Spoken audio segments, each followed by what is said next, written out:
Élection en Angola, l'opposition et la mouvance s'accusent. Les résultats ne sont pas reconnus des deux partis.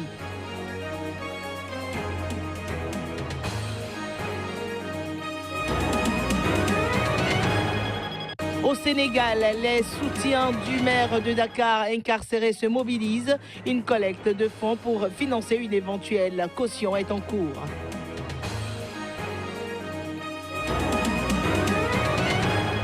Procès de l'ex-première ministre thaïlandaise Yingluck Shinawatra ne s'est pas présenté et un mandat d'arrêt a été lancé contre elle.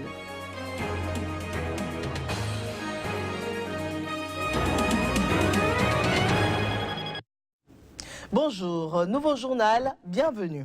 Le MPLA au pouvoir depuis près de 4 décennies en Angola a remporté 64,57% des voix selon les chiffres provisoires de la Commission nationale électorale, loin devant l'UNITA qui en obtient 24,04%.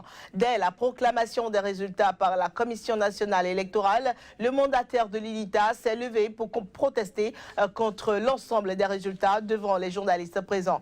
Pour le parti d'opposition historique, la Commission nationale électorale n'est pas indépendante du MPLA, le parti État. Il a promis de publier ses propres chiffres, mais a d'ores et déjà annoncé que l'UNITA l'avait emporté dans la province de Luanda, contrairement aux résultats annoncés par la CNE qui donne le MPLA vainqueur de ce scrutin. Et justement, parlant toujours de ces élections en Angola, l'opposition conteste et le parti au pouvoir défend. Voici un extrait des interventions dans les deux camps.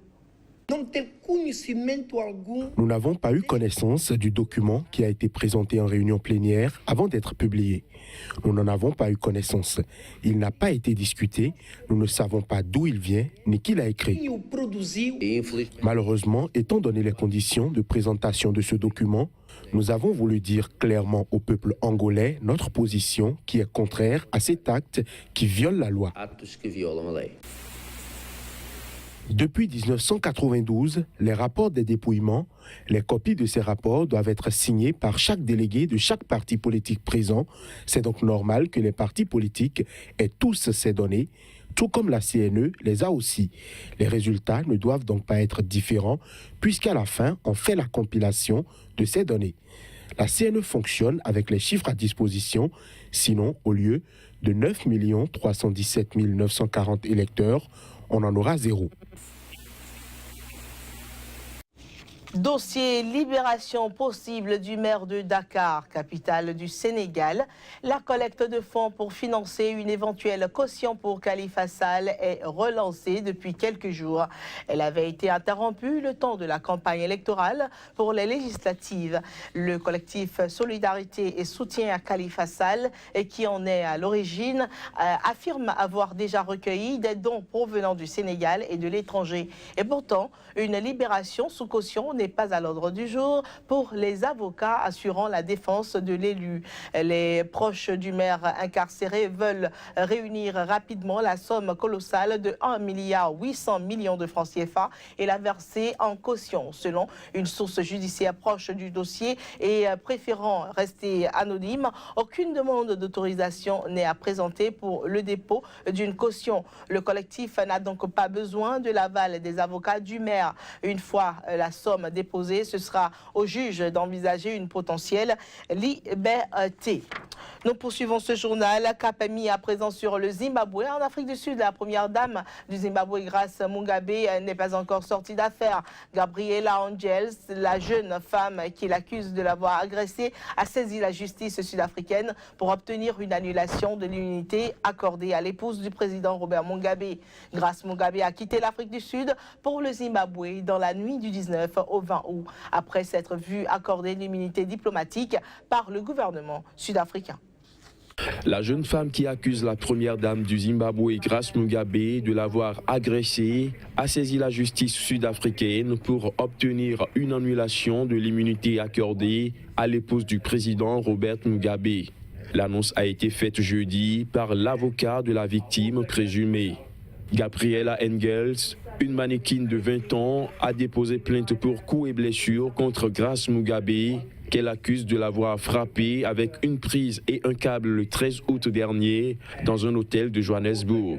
Mais la première dame, qui ne s'est pas présentée au commissariat, a quitté l'Afrique du Sud dans la nuit du 19 au 20 août dernier, quelques heures après s'être vue accorder l'immunité diplomatique par le gouvernement sud-africain.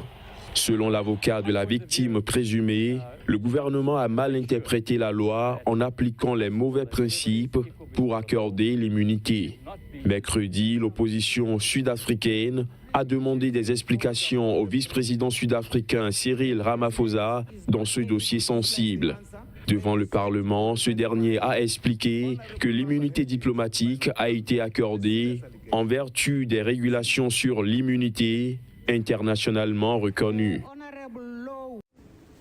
En Gambie, la commission Vérité, Réconciliation et Réparation, promesse de campagne de la coalition désormais au pouvoir, commence à prendre forme.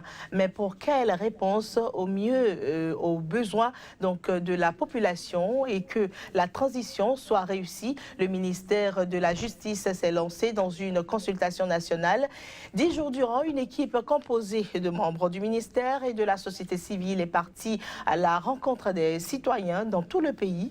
Dans chaque ville-étape, la parole était offerte aux habitants pour qu'ils expriment toutes demandes et recommandations. La dernière étape s'est déroulée jeudi 24 août dans la salle des fêtes d'un lycée de Banjul. Prochaine étape, le dépôt du projet de loi devant l'Assemblée courant septembre. Et les premières auditions devraient ensuite commencer en décembre prochain. Que nous disent les nouvelles du côté de la Tanzanie à présent? La principale organisation de défense des droits de l'homme a dénoncé jeudi le harcèlement par le gouvernement du président John Magufuli des députés de l'opposition. Plusieurs d'entre eux ayant été arrêtés dernièrement, une violation de la loi et des principes de droits de l'homme selon l'organisation.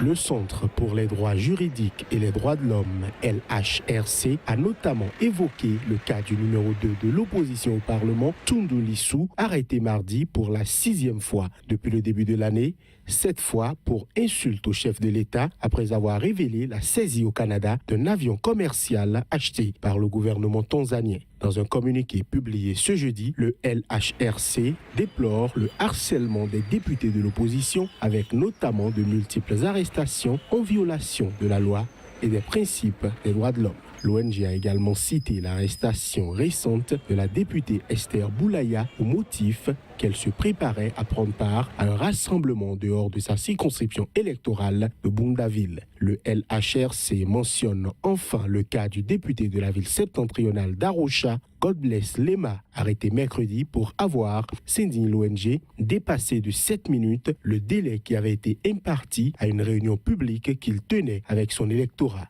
Ces 3 élus sont membres du Chadema, le principal parti d'opposition en Tanzanie. L'ONG a appelé le gouvernement à respecter le droit de tous les partis politiques à mener leurs activités librement, conformément à la constitution tanzanienne qui reconnaît le multipartisme. Surnommé Tenga Tenga, qui veut dire bulldozer en swahili, le président Magufuli a marqué les esprits depuis sa prise de fonction fin 2015 en se montrant inflexible dans la lutte contre la corruption. Mais son style peu consensuel et abrupt lui vaut d'être qualifié d'autocrate et de populiste par ses détracteurs, alors que la liberté d'expression est de plus en plus réduite dans le pays.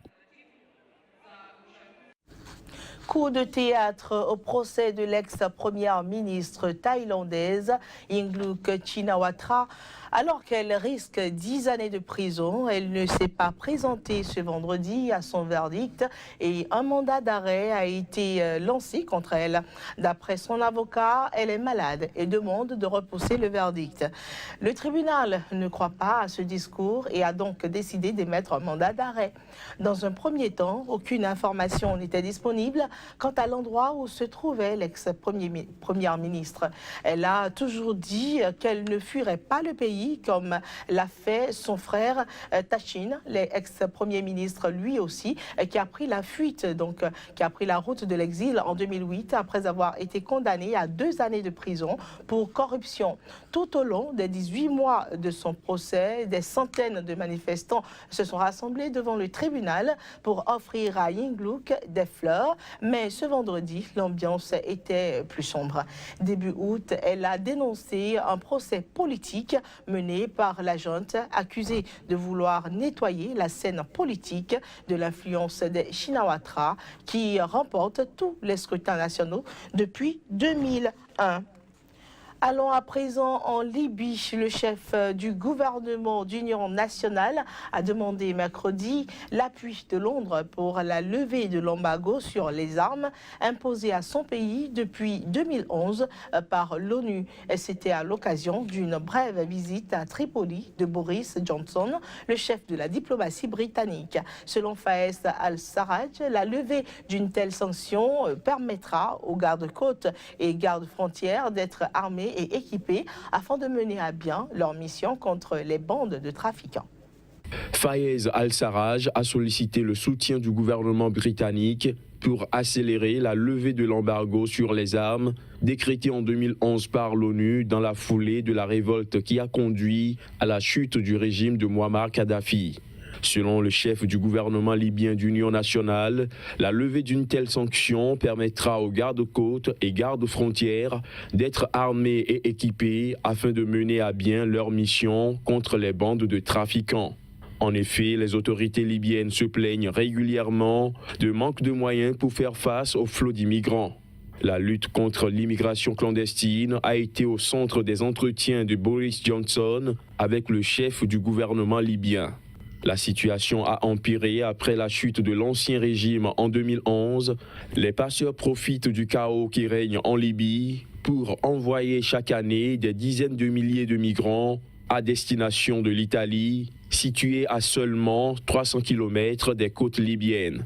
Le chef de la diplomatie britannique a réitéré le soutien total du Royaume-Uni aux efforts déployés par le chef du gouvernement d'union nationale afin d'aboutir à une entente entre les acteurs politiques en Libye. Et le Brésil a été endeuillé par 2 naufrages qui ont fait plus de 20 morts chacun en 2 jours. Le second a été annoncé jeudi avec un bilan d'au moins 22 morts. Mardi soir, un premier bateau avait fait naufrage dans l'état du Pará, faisant 21 morts selon le dernier bilan des autorités locales. Selon les services de sécurité de Bahia, l'accident de jeudi s'est produit quand le ferry faisait la traversée entre Salvador et Mar Grande dans l'île voisine d'Atapirica. La marine a indiqué que d'après des informations de l'Association des transports maritimes, l'embarcation transportait 129 passagers plus 4 membres du personnel navigant pour une capacité de 160 personnes. Le gouverneur de Bahia, Rio Costa, a décrété 3 jours de deuil officiel. Et voilà qui vient mettre un terme à cette édition qu'avec plaisir nous vous avons présenté, mesdames et messieurs. Restez donc en compagnie de nos programmes. Agréable moment, au revoir.